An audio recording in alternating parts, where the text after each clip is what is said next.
Hola a todos, soy Miguel Mendoza y qué gusto en reencontrarnos en este espacio de reflexión en el Pensador.io. Quiero comenzar con una pregunta bastante incómoda. ¿Qué ocurre cuando conceptos ligados a regímenes que destruyeron millones de vidas terminan convertidos en simples insultos de redes sociales? Eso es parte de lo que estamos viviendo actualmente. Fascismo, nazismo, comunismo, palabras cargadas de historia que hoy muchas veces se utilizan como etiquetas rápidas para descalificar al adversario. Se habla mucho, pero se piensa muy poco. De esa molestia nació mi primer libro, Fascismo y nazismo no son de izquierda, que está disponible en Amazon en versión digital y muy pronto llegará también en formato físico. La tesis es clara. El fascismo y el nazismo no fueron una desviación de la izquierda, ni una variante del socialismo. Fueron expresiones de la derecha radical moderna. Y para entender por qué, no basta con preguntar cuánto interviene el Estado. Hay que hacer preguntas bastante más importantes. ¿Para qué interviene? ¿Qué jerarquías conserva? ¿Y qué tipo de sociedad pretende crear? Por eso mi libro no comienza con Mussolini ni con Hitler. Retrocede al siglo XIX, al shock napoleónico, al resurgimiento italiano, a la reunificación alemana y Otto von Bismarck. Pero el fascismo no cayó del cielo. Encontró materiales que Europa llevaba décadas fabricando. La nación como fuente de legitimidad, el Estado como una máquina de organización y las masas como una fuerza capaz de ser movilizada.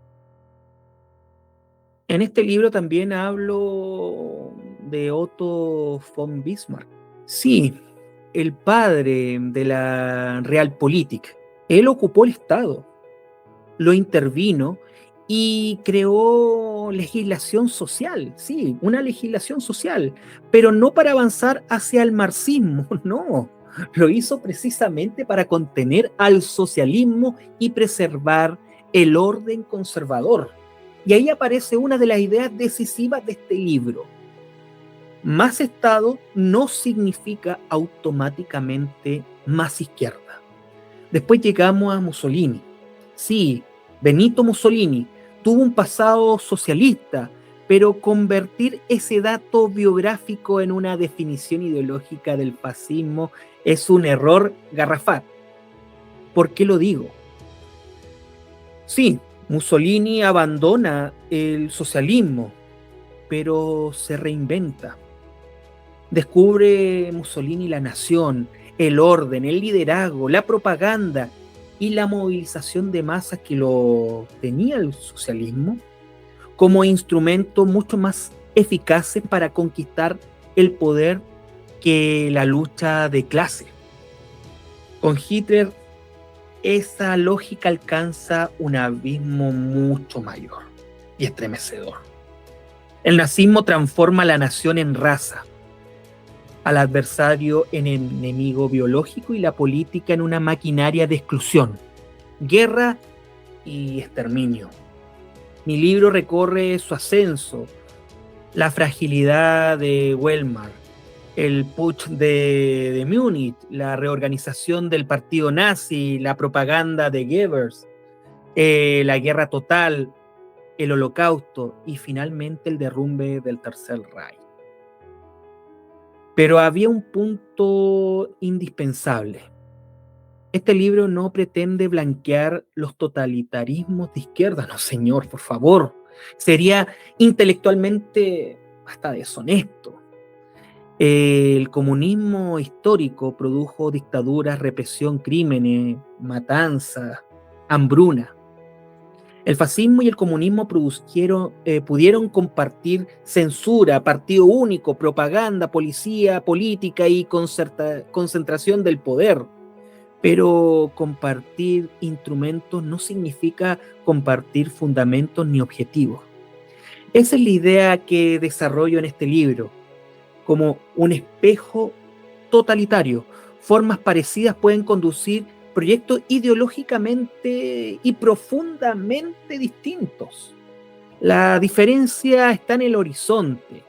El comunismo se legitimó, al menos doctrinariamente, en el nombre de la igualdad universal, aunque muchas de sus experiencias históricas terminaron en unas tremendas atrocidades. El fascismo y el nazismo, en cambio, construyeron su legitimidad sobre la jerarquía, la desigualdad, la nación cerrada y, en el caso nazi, la supremacía racial.